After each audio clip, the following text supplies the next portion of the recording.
بسم الله الرحمن الرحيم. بنای ئەو خودای کە بەندەکانی خۆی بە شێوازێک سەرەخا نەیاران پێیان ناخۆشە و ئەیانەوێت بە هەموو شوێک بیشەوێنێت. ئێمە لە وەرزی یەکەمە لە مانجیدا نزیک 20 دەبوو سیمینارێکمان پێشکەش کرد سەبارەت بە ڕئیسپیری. زۆر لە مامۆستایان و نەیاران هەستان وتیان کاکە تۆ ناتوانێت مێژووی ئەوە بگۆی کە کریستۆفەر کۆلۆمبوس ئەمریکای دۆزیوەتەوە.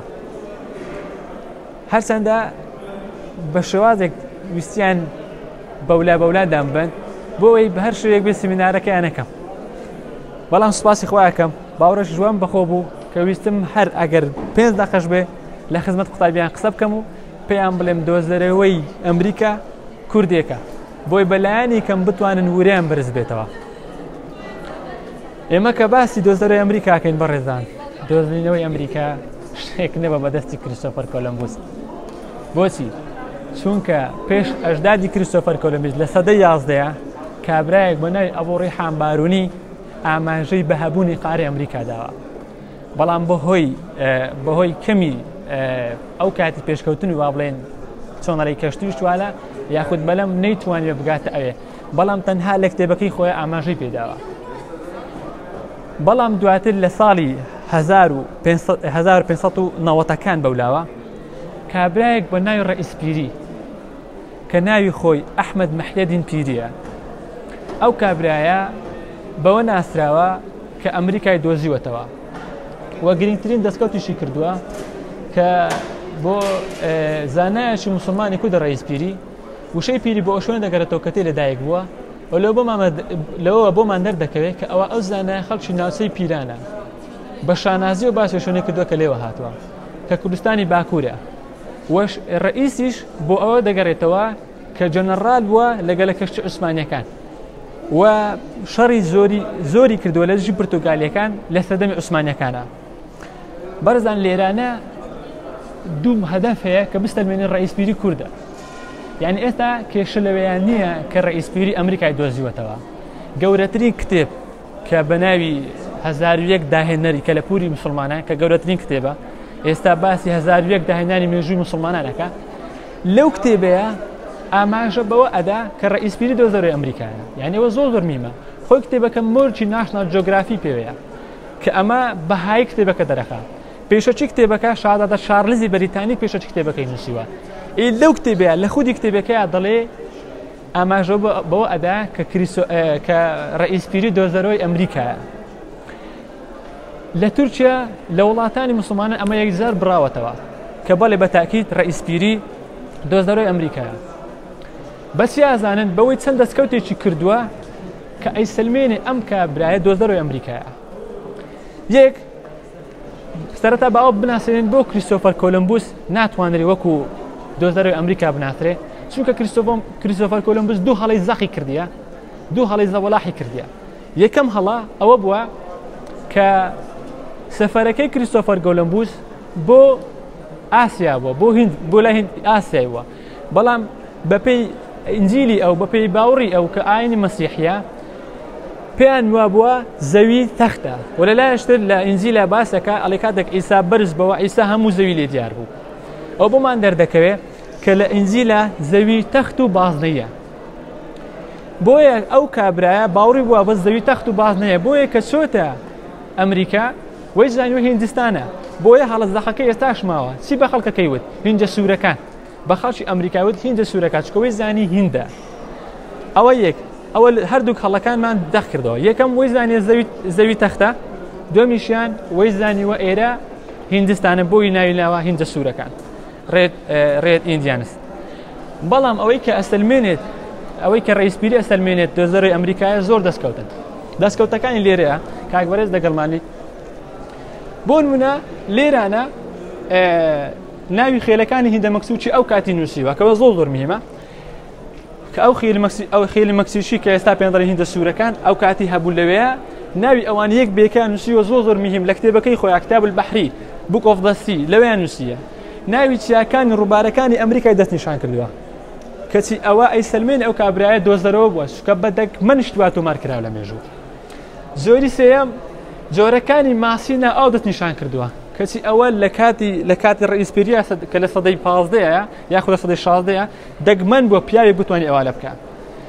لەوەش گرنگتر کە ئێستا ناسای ئەمریکا پێسەرسامە ئەوش ئەوێ زۆری زەویەکانی دەستنیشان کردەوە کە بۆ چ کشت و کاڵێک بەکەلێک دێ، زۆری خاکەی دیاری کردێت کە بۆ چ کشت و کاڵێک بەکەل دێ، یشتیوە هەر لەمێ ژوانەوە. ئەم دەستکەوتانی ڕئیسپیری ئەیسەلمێنێ کە ئەو دۆزدەرۆی ئەمریکایە، ئەزا هەر نەک دۆزدەرۆی ئەمریکایە، نەخشەی هەموو جیهانی چێشە ئەوە نەخشەکەی بەڕێدا. ئێمە الحەمدوللا توانیمان لەگەڵ کاک جوبرائیلە ڕێکەوین نەخشەکە بەدەست بچێشێ کاک جوبرائیل، وەڕاستی لە مانجیدەیە کارم لەسەر نەخشەکەیان کردووە، بەڵام خۆشبەختانە زۆر دواخرا ئیشەڵا خێریت هەر تەکید تێدا بووە. لە مانجی سەیە نەخشەکە هاتەوە، لە مانجی و 27 مانجی چوارە وێنەکەمان هەڵواسیوە کە بەمڕۆ حسابەکەی یاخود دوێنێ کە شتێکی زۆر گرنگ لە نەخشەکەیە تێدایە کە ئاماژە بە چەند شتێکی گرنگ دەدا. بۆ نمونە هەبوونی 500 ویلایەت کە لە نەخشەکە ئاماژەی بە 500 ویلایەت داوە، و هەبوونی چەند دەستکەوتێکی گرنگتر یان هەبوونی 500 هۆست. ئەمە نەخشەی تەواوی جیهانە کە بە شێوازێک کێشاوێتی ئێستا کە ناسا وێن ئەو نەخشەکەی ڕئیسپیری خڕ دەکاتەوە دێنە لەسەر تۆپێک دایدەنێ، پێسەرسامە بە ڕئیسپیری کە لە یەک وەکو خۆ پێکاوێتی کەوە زۆر میمە. ئێستا مەسلمانمان ئەوە دۆزەرۆی ئەمریکایە، کۆتاشت لە خزمەت بەڕێستانە. ئێستا دەبی ئەوە بسەلمێنی کە ئایا کوردە یاخودنا. باش ئەمە بەڵگەی منتیقیمان هەیە، بەڵگەی زانستیمان هەیە. بەڵگەی زانستیەکە ناوەکەی خۆیەتی کە پیریە.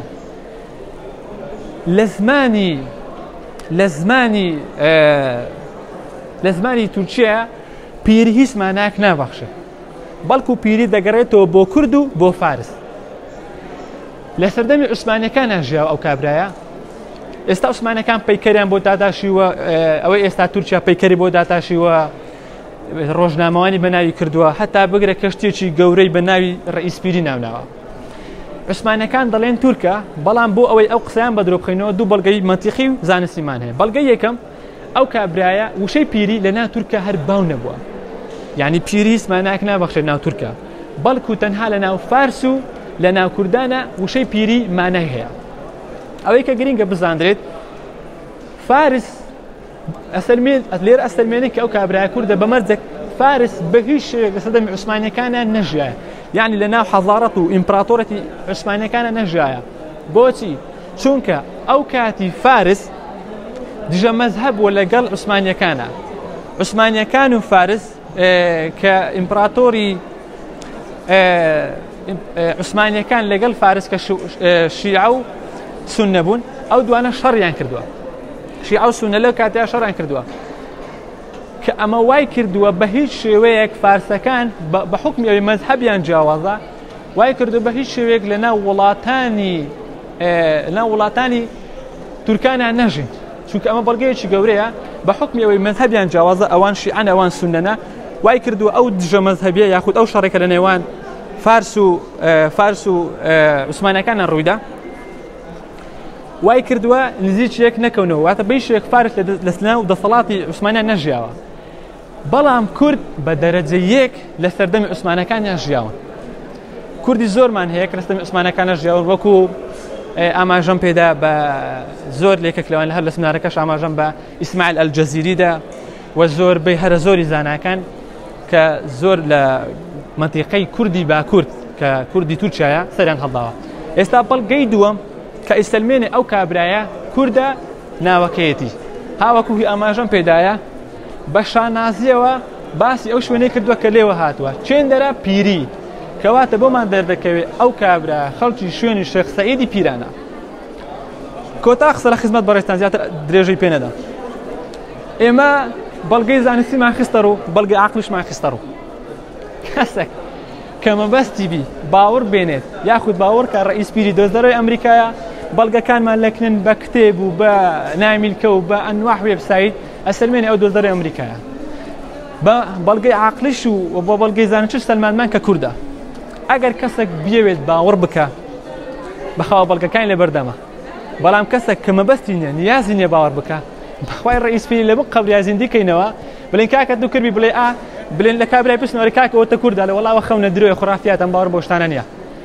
کەواتە بەڵگەی زانستیمان هەیە، بەڵگەی ئەوە تەنیشمان هەیە ئەگەر کەسێک باوەڕی نەهێنێ بەخوای ڕئیسپیر لەم خەبرا زیندیکەیتەوە بڵێ کوردم بەخوای باوەڕ دەڵێ ئەوە خەون بوو کەواتە هاتنە کۆتایی بابەتەکەمان زۆر دالێبوورنەکەم وآخر دعوانا وإن الحمد لله رب العالمين.